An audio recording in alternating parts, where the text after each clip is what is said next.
why would I want to move it away from stresses? And my take here is that there are acute stresses that are transient. For instance, that text message, email, or Instagram reel that annoyed you.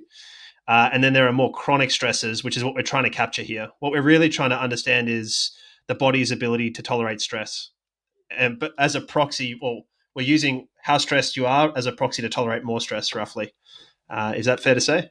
Yeah, yeah, that's right. So if we measure very close to an acute stressor, first of all, it's perfectly normal to have a stress response in which your body is stressed, right? So HRV is very low and maybe heart rate is higher and all of that. So, there is no need to be concerned about that, right? Because that is something that happens, unfortunately, with wearables and stress checks and stress monitors and those sort of things, that people think that they should not be stressed because stress is bad. And of course, we know that's not the case, right? We need stress for growth.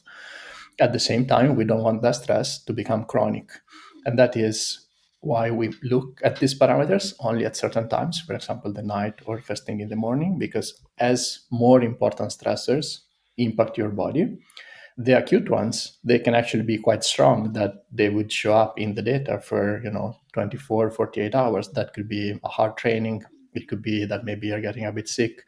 Any sort of thing that has a meaningful impact on your physiology acutely still will last enough that you don't need to check on it every 30 seconds, but you can measure at these known times, and you would get still a meaningful data point representative of your stress response. And then more chronic stressors, those will impact your physiology more slowly. Like, could be psychological stressors, maybe something at work is stressing you out, could be still our health, or it can also be training in a way that it's not just the acute workout, but we are building up more load and maybe we are not responding so well, and chronically we see the impact in the data. So all sort of acute and chronic stressors that we want to capture are the ones that have a meaningful impact on our physiology for at least a day or two.